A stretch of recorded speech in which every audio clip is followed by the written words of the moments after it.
दोस्तों बहुत बहुत स्वागत है आप सभी का आपके अपने यूट्यूब चैनल द बिहारी पे। दोस्तों जैसा कि पता है आप लोगों को कि STET 19 मेरिट की तरफ से जो केस किया गया था पटना हाई कोर्ट में,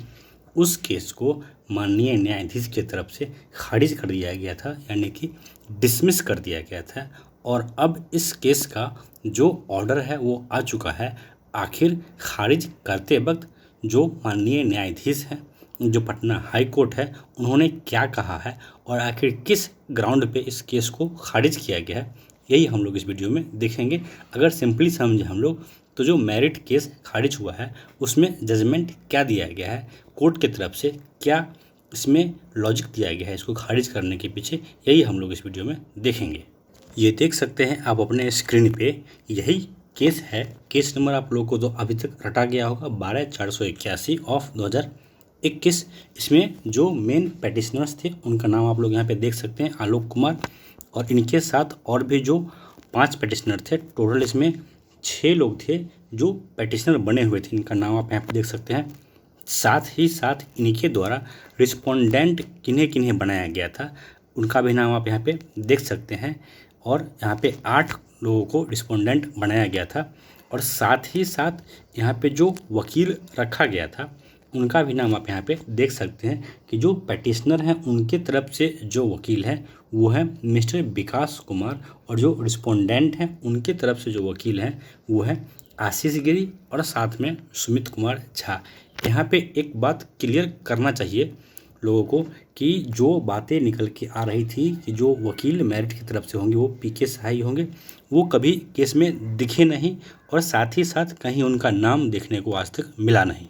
इसलिए यह डाउट जितने भी अभ्यर्थी उनके दिमाग में हमेशा बना था और बना ही रह गया कि क्या सच में PK शाही हमारा केस देख रहे थे या फिर मिस्टर विकास कुमार जो उनके जूनियर हैं वही हमारा केस देख रहे थे। खैर, इसमें देखिए जो ऑर्डर है उसमें जो बातें कही गई है उसमें कुछ खास बातें हैं जिन पे मैं आप लोगों का ध्यान आकर्षित करना चाहूँगा। लेकिन देखिए इसको जो खारिज करने के पीछे जो तर्क मेन दिया गया है वो दिया गया है, जो केस आप लोगों को पता है ऑलरेडी अप्रैल में एक केस जो मेरिट के तरफ से ही एक अभ्यर्थी के द्वारा किया गया था, उन्होंने खुद किया था, उन्होंने कोई चंदा किसी से कलेक्ट नहीं किया था, किसी से भी एक पैसे का सहयोग उन्होंने नहीं लिया था।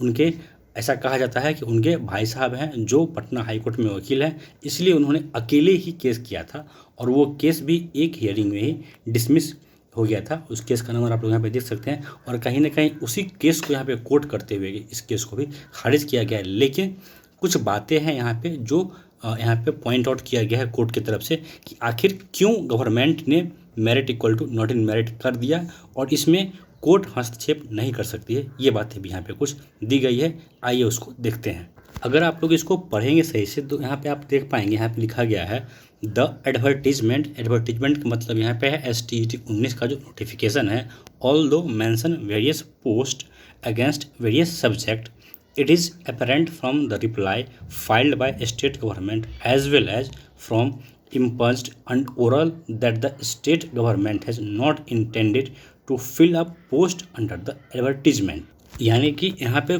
कोर्ट का ये कहना है कि जो STET 19 का नोटिफिकेशन आया था वो एक पात्रता परीक्षा ही था, साथ ही साथ उसमें जो सीट दिया गया था यह एग्ज़ाम उस सीट को फिलअप करने के लिए नहीं लिया गया था। ऐसा बिहार सरकार का कहना है और यही कोर्ट का भी, जो हमारे माननीय न्यायाधीश है उनका भी यही मानना है कि STET 19 का जो एग्ज़ाम हुआ था वो जो भी रिक्तियाँ विज्ञापित की गई थी वो सीट फिलअप करने के लिए नहीं लिया गया था। मेन ग्राउंड जो बनाया गया है इस केस को डिसमिस करने के पीछे, वो मेन ग्राउंड यही है कि जो एग्ज़ाम लिया गया था वो इन सीटों को फिलअप करने के लिए नहीं लिया गया था। एग्ज़ाम सिर्फ और सिर्फ इसलिए लिया गया था कि इतने लोगों का एक मेरिट लिस्ट बनाया जाए। लेकिन इस जजमेंट में उस पॉइंट का कहीं से भी जिक्र नहीं है, क्योंकि दोनों पॉइंट का जिक्र होना चाहिए था। अगर यहाँ पे इस ग्राउंड को मानते हुए केस को डिसमिस किया जा रहा है कि यह एग्ज़ाम लोगों को अपॉइंटमेंट देने के लिए नहीं लिया गया था, आप लोग यहाँ पे देख भी सकते हैं, कहा भी गया है कि यह जो एग्ज़ाम लिया गया था STET 19 वो लोगों को अपॉइंटमेंट देने के लिए नहीं लिया गया था और जो सीटें विज्ञापित की गई उनको भरने के लिए नहीं लिया गया था। लेकिन उसी नोटिफिकेशन में यही बात भी थी कि जितनी रिक्ति दी जा रही है उतना मेरिट बनाने की बात उसमें कही गई थी, लेकिन जब गवर्नमेंट ने 80,000 लोगों को क्वालिफाई कर दिया, कैसे कर दिया इसके बारे में भी आगे देखिए कहा गया है।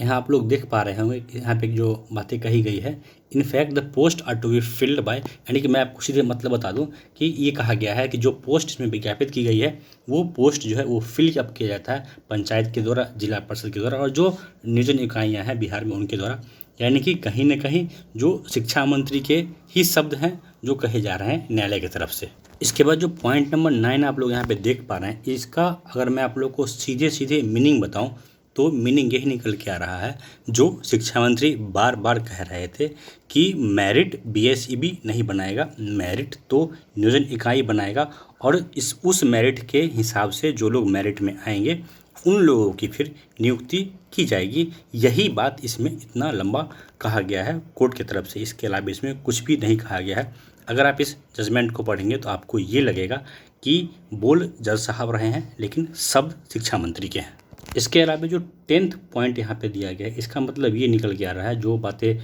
माननीय न्यायाधीश की तरफ से कही गई है, कोर्ट की तरफ से कही गई, इसका मतलब ये है कि गवर्नमेंट ने जो डिसीजन लिया है, ये यहाँ पे देखिए वर्ड भी यहाँ यूज़ किया गया है, state government lie in the exclusive executive domain, मतलब ये जो डिसीजन लिया गया है, जो एक्शन लिया गया है सरकार की तरफ से, ये सरकार के अधिकार क्षेत्र में आता है, इसीलिए इसमें कोई भी जुडिशियल इंटरवेंशन नहीं हो सकता है। इसलिए इसमें जो न्यायपालिका है, जो पटना हाई कोर्ट है, हस्तक्षेप नहीं कर सकती है। यानी कि कोर्ट का सीधे सीधे ये कहना है कि सरकार ने जो भी डिसीजन लिया है ये सरकार के अधिकार क्षेत्र के अंदर आता है। एग्जीक्यूटिव का मतलब भी होता है गवर्नमेंट, और गवर्नमेंट के अधिकार क्षेत्र के अंदर आता है और इसीलिए इसमें जुडिशियरी का कोई भी इंटरवेंशन नहीं हो सकता है। और लास्ट में जो बातें कही गई है उसमें यह है कि गवर्नमेंट ने इसमें कहीं से भी किसी के साथ भी किसी तरह का डिस्क्रिमिनेशन नहीं किया है, और जो बातें इनकी एडवर्टीजमेंट में थी उससे ये लोग अलग गए हैं, और अलग गए भी हैं तो कोर्ट के हिसाब से यही है कि ये इनके अधिकार क्षेत्र में आता है। और लास्ट में आप लोग देख रहे हैं यहाँ पे कहा गया है keeping in view of the above petitioner writ, मतलब ये इसीलिए इसको डिस्पोज माना जाए, और नीचे जो माननीय न्यायाधीश है पटना हाई कोर्ट के इनका नाम दिया गया है। अगर इस केस के जजमेंट का, इसके ऑर्डर का अगर निचोड़ मैं आप लोग को बताना चाहूँ तो सिर्फ और सिर्फ यही निकल के आता है कि जो सरकार ने डिसीजन लिया,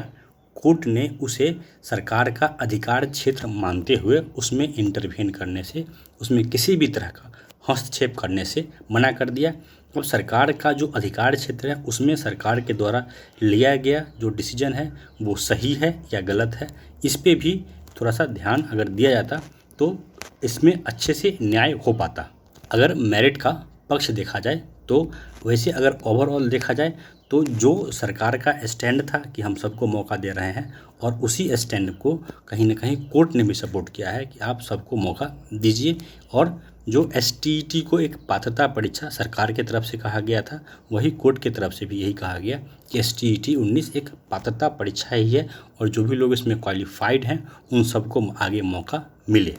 तो दोस्तों ये था आपका एसटीईटी 19 मेरिट केस का जजमेंट, जिसके लिए अभ्यर्थियों ने लाखों रुपए खर्च किए और सालों का इंतज़ार किया, और सामने आपका जजमेंट है। अब एक ही उम्मीद है, जो अगर एसटीईटी 19 में मेरिट की तरफ से देखा जाए कि अगर आपकी बहाली एसटीईटी के मार्क्स पे होती है